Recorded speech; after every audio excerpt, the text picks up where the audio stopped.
कल असां MA final paper 7th B महाकवि किशनचंद बेवस जा स्त्रीअ बाबति वीचारनि जे बारे में पढ़ी रहिया हुआसीं, जंहिंमें असां पढ़ियोसीं त ॿियनि शाइरनि जीअं स्त्रीअ जे वासिंगी वारनि, अनाड़ी गिलनि, याकूती चपनि, मोतियुनि जहिड़नि ॾंदनि, पतली कमर, नाजनि ऐं नखरनि वग़ैरह जा जो ज़िक्र पंहिंजी शाइरीअ में कयो आहे त साईं बेवस इन खां हटी करे पंहिंजे शहर में औरत खे धीअ, भेण ऐं माउ जे रूप में ॾिठो आहे।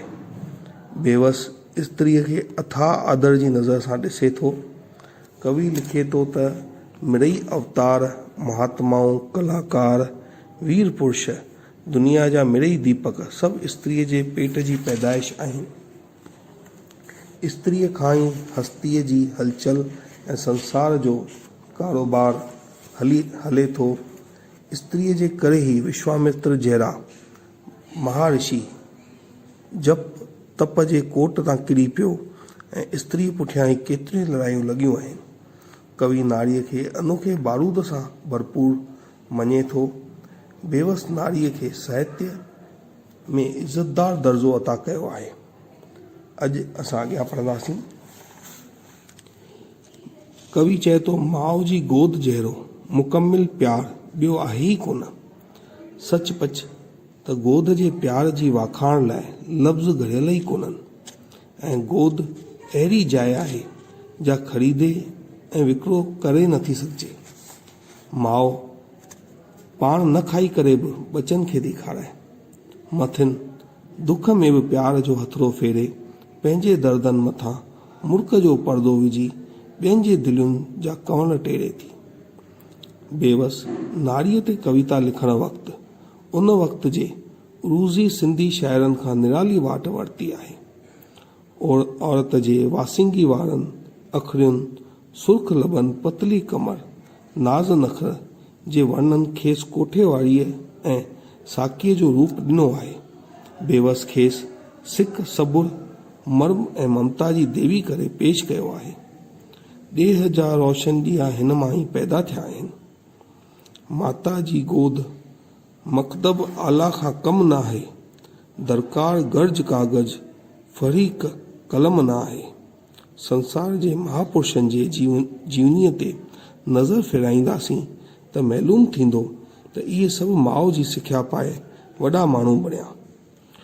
मुकमिल नारी रूप थियण खां अॻु हूअ कन्या आहे जंहिंजे चपनि ते माठ जी मोहर लॻल आहे। हयाव ऐं लज जे करे अंदर जे उद्दमनि जो, ख़ासि करे उल्फत जे आग जो इज़हार करण लाइ कासिर आहे। मर्म ते संदसि धर्म आहे। बेवस शकुंतला जे प्यार जे कहाणीअ में कन्या जे अहिड़े रूप जो इज़हार कयो आहे। लतीफ़ हदाने में हिकु पाक विधवा जो चित्र चिटियो अथई, जेका पतीअ जे विछोड़े में संदसि मक़बरे ते आऊं धाऊं थी करे। बेवस विधवा जे दिल जे हालत जो सही चित्र पेश कयो आहे। असांजे समाज में विधवा जी हालत क्यास जोगी हुई। कंहिं बि संदसि ॻोड़नि जो क़दुरु कीन थे कयो। औरत लाइ हिन दुनिया में संदसि पाक दामिनी ऐं पवित्रताई ई आहे जा संदसि रक्षा करे थी ऐं खे शक्ति बख़्शे थी। संदसि पुकार में तरफ़ आहे। जॾहिं दुखी थिए थी त दिल जे गहराइयुनि में पुकारे दुनिया खे तरपाए छॾे थी।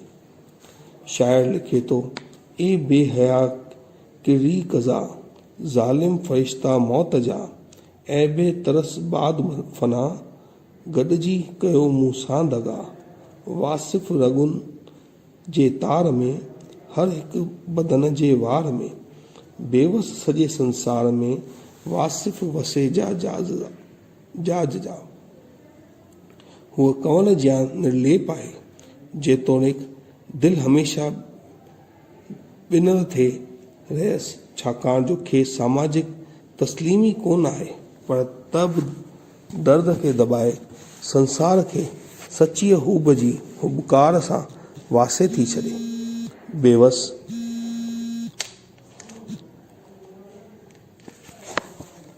पहिरियों शाइर आहे जंहिं मारूईअ खे सिंध जी सीता जो दर्जो ॾिनो। बेवस स्त्रीअ खे अथाह आदर जी नज़र सां ॾिसे थो ऐं उहो आदर श्रद्धा ऐं भक्तीअ जो रूप थो इख्तियार करे। औरत सूंह, कोमलता ऐं मर्म जो मुजस्सिम आहे। औरत सिर्फ़ नाजुक ऐं नफ़ीस न आहे, उहो शक्तिअ जो बि भंडार आहे। कवि बेवस औरत जे तिरछी नज़र ते तीर जो असरु वर्णन करण खां बि न हिटकियो आहे। दर हक़ीक़त बेवस जिते ज़रूरत महसूस कई त उते औरत जे नाज़ अंदाज़ जो बि वर्णन कयो आहे। बेवस स्त्रियुनि जे प्यार भरियुनि दिलयुनि जो वर्णन पिणु कयो आहे।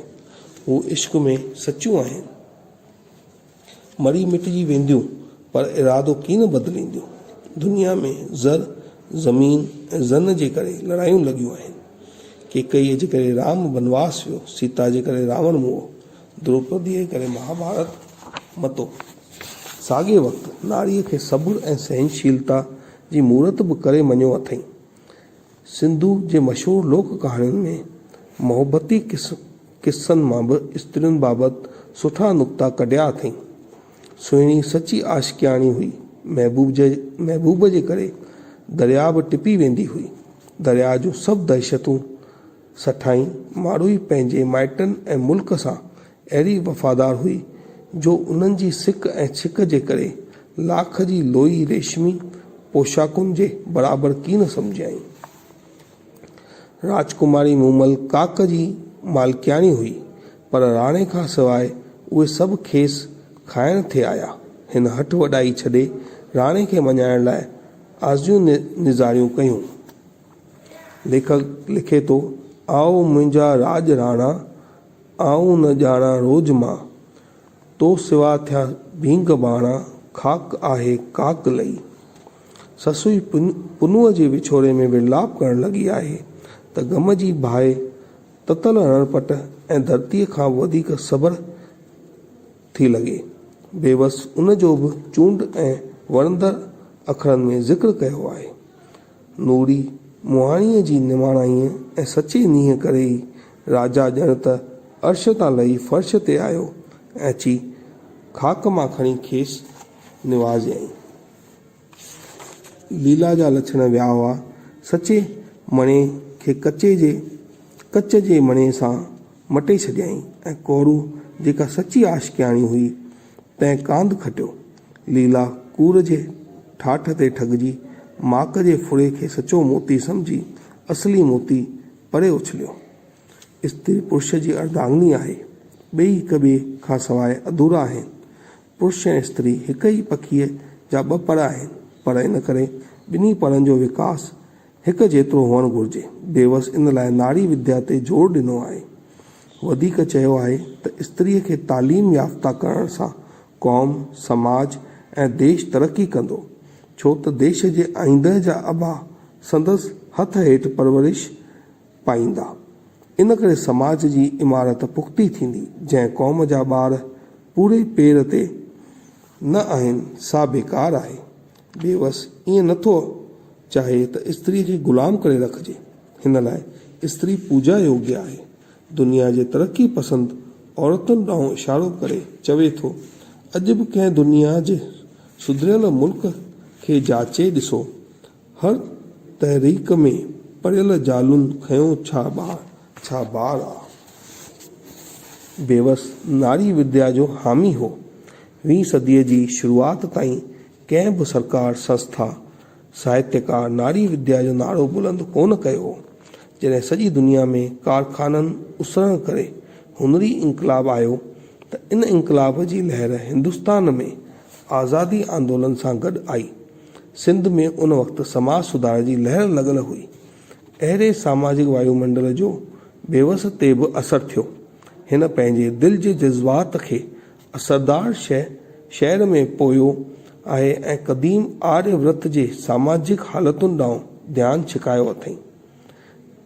जॾहिं जालूं मर्दनि वांगुरु तइलीम पिराए शान प्राप्त कंदियूं हुयूं।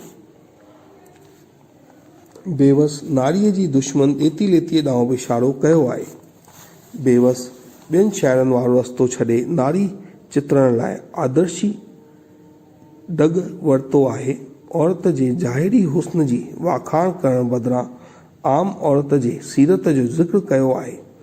इन लाइ त दुनिया वारा नारीअ जा अवगुण न पर गुण बि ॾिसनि ऐं संदसि इज़त कनि। जिते नारीअ जो निरादर आहे उते सुख शांतीअ जा देवताऊं पेर कोन पाए सघंदा। बाक़ी जिते स्त्रियुनि जी पूॼा थिए उते देवताऊं अचो वास कनि।